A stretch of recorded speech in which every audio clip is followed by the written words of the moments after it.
दोस्तों आज बात करेंगे सेंसेक्स और निफ्टी के बारे में। सेंसेक्स और निफ्टी दोनों ही शेयर मार्केट के मुख्य एक्सचेंज हैं दोस्तों। जैसे कि बात करते हैं सेंसेक्स के बारे में, तो सेंसेक्स जो है सेंसिटिव और प्लस इंडेक्स का जो कॉमन वर्ड है उसको निकाल के सेंसेक्स बनाया गया है, जिसमें से 30 कंपनी जो ऐसी हैं जो कि चुनिंदा है, वेल स्टैंड है, मतलब उनके फंडामेंटल्स बहुत अच्छे हैं, उनके टेक्निकल्स बहुत अच्छे हैं और उनकी जो ग्रोथ होती है वो बहुत ज़्यादा है।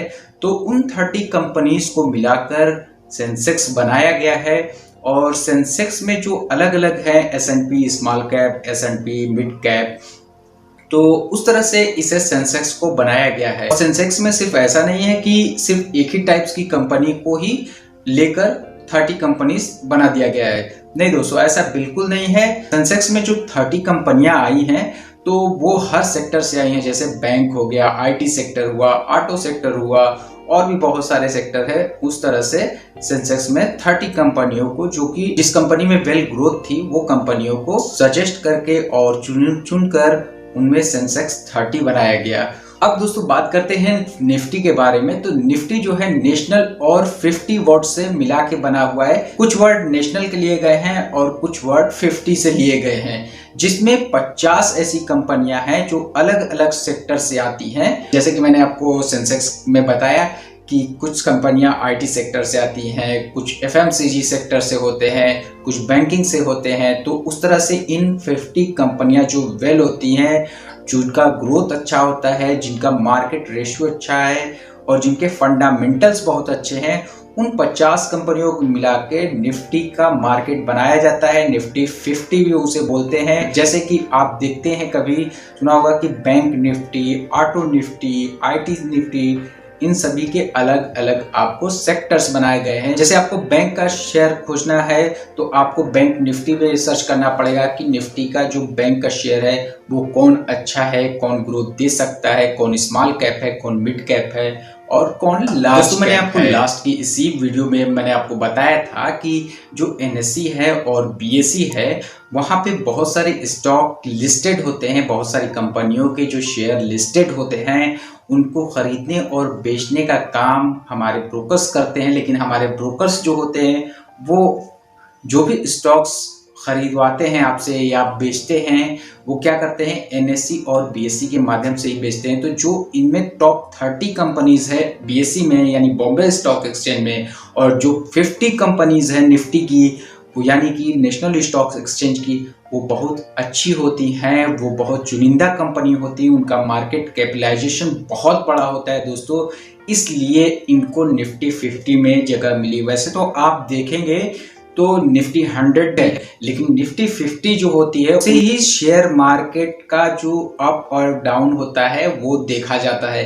क्योंकि जब भी आपने देखा होगा शेयर मार्केट में और सेंसेक्स जब आप ओपन करते हैं, जब वो ग्रीन में जा रहा है तो आपको समझ में आता है कि नहीं, शेयर मार्केट आज ऊपर गया है। अगर वही चीजें अगर रेड में है तो आपको समझ में आता है कि नहीं, शेयर मार्केट डूबा हुआ है और आज गिर गया है। ऐसा रेगुलर डे भी होता है, किसी दिन हाई होता है, किसी दिन लो होता है और बहुत सारी कंपनियां अप डाउन करती रहती हैं। तो दोस्तों सबसे बड़ी बात कि अगर आपको शेयर मार्केट में आना है तो शेयर मार्केट का इंडेक्स आपको समझना पड़ेगा, क्योंकि ये इंडेक्स जो होता है वो समझना बहुत जरूरी होता है दोस्तों इसी तरह से अगर आप चाहते हैं तो अलग अलग इंडेक्स देखकर आप इन्वेस्ट कर सकते हैं। बैंक में आप इन्वेस्ट करना चाहते हैं तो आपको बैंकिंग का इंडेक्स देखना पड़ेगा, जिसके लिए आपको बैंक निफ्टी चूज करना पड़ेगा। अगर आप ऑटो सेक्टर में इन्वेस्ट करना चाहते हैं तो आपको ऑटो सेक्टर का ऑटो इंडेक्स देखना पड़ेगा। वैसे ही आप FMCG, जो कि आप घरेलू सामान यूज करते हैं,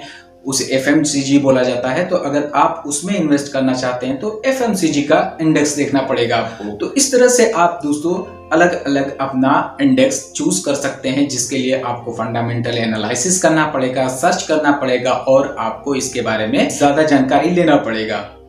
अब दोस्तों बात आती है कि सेंसेक्स और निफ्टी का प्रॉफिट कैसे होता है, ये कैसे आप समझ सकते हैं। तो सिंपल सी भाषा में आपको बताऊं मैं तो दोस्तों, अगर 2020 में आपने पैसा लगाया और निफ्टी और सेंसेक्स 5% इंक्रीज होता है, तो आप अपने इंडेक्स में जो भी पैसा लगाए होंगे, यानी कि आपने बैंक सेक्टर में पैसा लगाया है या ऑटो सेक्टर में पैसा लगाया है, तो आप अपना इंडेक्स चेक करेंगे तो आपको वहां पे पता चल जाएगा कि आपको 5% प्रॉफिट हुआ है या 10% प्रॉफिट हुआ है। तो इस तरह से आपके पोर्टफोलियो में जो भी आपने स्टॉक्स लेकर इन्वेस्ट किए होंगे, तो वहां पे आपको प्रॉफिट मार्जिन पता चल जाएगा कि आपका कितना प्रॉफिट हुआ। दूसरी इस तरह से आपको पता चल जाता है नहीं हमारी निफ्टी 50 की कंपनी ने एक अच्छा मुनाफा दिया है। वहीं ऐसा भी होता है कि निफ्टी 50 या बीएसई के 30 कंपनीज में से कुछ कंपनियां नहीं चलती हैं, तो उनके वजह से भी कभी कभी शेयर्स डाउन हो जाते हैं। तो दोस्तों, अगर आप भी इन्वेस्ट करने की सोच रहे हैं या निफ्टी की 50 कंपनीज या सेंसेक्स की 30 कंपनीज में से किसी भी कंपनी को सिलेक्ट करने की सोच रहे हैं, तो सबसे पहले उसका फंडामेंटल चेक कर लीजिए, उसका टेक्निकल एनालिसिस कर लीजिए कि वो कंपनी कैसी है, वेल ग्रोथ है या स्मॉल कैप है या मिड कैप या लार्ज कैप है। उसके बारे में आप अच्छी तरह से नॉलेज इकट्ठा कर लीजिए, तभी अपना पैसा इन्वेस्ट कीजिएगा। क्योंकि दोस्तों, किसी के कहने पे मत चलिएगा ये कंपनी अच्छी है इन्वेस्ट कर दो और ये कंपनी बहुत अच्छी आगे करने वाली है, ये सोच के तो कभी मत करिएगा दोस्तों। क्योंकि trend is your best friend, ये चीज आप अपने दिमाग में डाल लेना, trend is your best friend.